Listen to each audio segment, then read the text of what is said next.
मोदी जी की गारंटी के तहत जो बीजेपी मैनिफेस्टो आया है उसमें जो गैस पाइपलाइन पूरे इंडिया में बिछेगी उससे होने वाला है फायदा एक शेयर को। गेल उसका नाम है, तो चलिए देखते हैं। ये हमारा भारत का नक्शा है जहां पर किस तरीके से गैस पाइपलाइन बिछी हुई है, अलग अलग कलर से हाईलाइट है। अब इस अलग अलग कलर की कहानी क्या है, हम इसको आपको यहां से दिखाते हैं।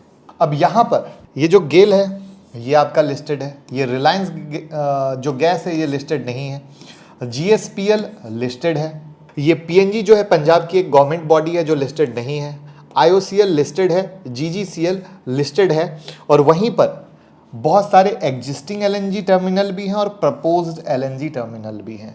वहां पर आईजीएल का भी नाम आ रहा है कि वो इस फील्ड में आ सकती हैं एज अ प्रपोज्ड के तौर पे। और उससे भी सिंपल कहानी ये है कि जब यहाँ पर वर्क शुरू होगा तो बहुत सारी कंपनियां जो इससे रिलेटेड होंगी वो इन्वेस्ट करके आना चाहेंगी। बट कहानी है 63% वाले बॉस की। उम्मीद करता हूँ आपने सही जवाब दिया होगा, वो है हमारा गेल, जिसके पास 63% मार्केट शेयर है। तो 63% मार्केट शेयर है तो गेल के चार्ट पे चलना बनता है कि गेल का चार्ट क्या कह रहा है और फंडामेंटल क्या कह रहा है। थोड़ा सा क्विकली उसको हम देख लेते हैं। तो सबसे पहले तो ये टेक्निकल एनालिसिस का चार्ट है जहां पे आप देख ही पा रहे हो कि एक प्राइस एक्शन का मेजर ब्रेकआउट हुआ था 130 रुपये के ऊपर और वहां से लगातार तेजी कर रहा है।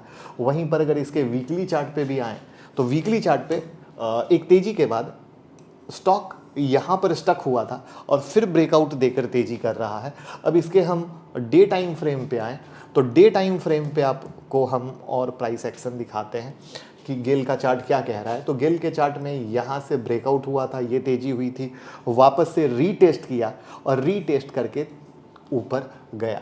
तो फिलहाल ये कहानी है जहां पर अगेन ये एक बॉक्स बना रहा है जो एज पर टेक्निकल एनालिसिस ये इसका सपोर्ट लेवल और ये बॉक्स इसका एक ब्रेकआउट लेवल बनता है जो गेल का चार्ट है आपके सामने। वहीं पर अगर हम गेल के फंडामेंटल पे आते हैं तो आप स्टॉक पी देखोगे 17, इंडस्ट्री पी देखोगे 18, पीजी रेशियो देखोगे 5.45। तो पी लेवल पे डेफिनेटली सस्ता है बट पीजी रेशियो पर कहीं से शेयर सस्ता नहीं है। और अगर हम इनके प्रॉफिट लॉस पे आते हैं तो आप पाओगे कि ओपीएम परसेंटेज इनका काफ़ी ज़्यादा गिरा है, 5% और 8% के पास है।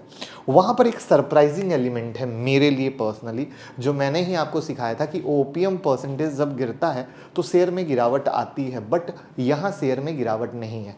इसका रीज़न क्या है? इसका रीज़न है इंडिया में आने वाला बिग ट्रांसफॉर्मेशन। और वो ट्रांसफॉर्मेशन कौन सा है?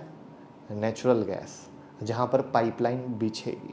तो ये है एक अनदर लर्निंग जहाँ पे आपको क्या लगता है इस बड़े स्केल पे जब काम होने वाला होता है तो क्या पहले से बड़े लोगों को पता नहीं होता है? और वो जो पहले से पता होने की कहानी है, that's the big reason OPM percentage गिरा हो फर्क नहीं पड़ता है। स्टॉक बहुत बेहतर परफॉर्म कर रहा है। नेट प्रॉफिट में भी देखोगे तो आपके सामने गिरावट की कहानी है। इन्वेस्टर पे आते हैं तो प्रोमोटर के पास 51.90% है, एफआईआई के पास 14.17% और डीआईआई के पास 19.68%। तो आप अगर गौर करो तो भैया ये लोग माल दबा के बैठे हुए हैं और सरकार की होल्डिंग 7.51% की है। तो कहीं से एफआईआई डीआईआई ने माल छोड़ा नहीं है, पूरा मोहब्बत से बैठे हैं। तो ये वो चीज़ है जहाँ पर हमें लगता है कि अगर सब कुछ सही होता है तो आपके सामने कंपनी है और कंपनी के फंडामेंटल हैं। तो कैसी लगी लर्निंग कमेंट में बताइएगा और कैसा लगा स्टॉक देखने का नज़रिया। तो जल्दी से शेयर कीजिए, प्यार दीजिए, मोहब्बत दीजिए और फॉलो करते रहिए।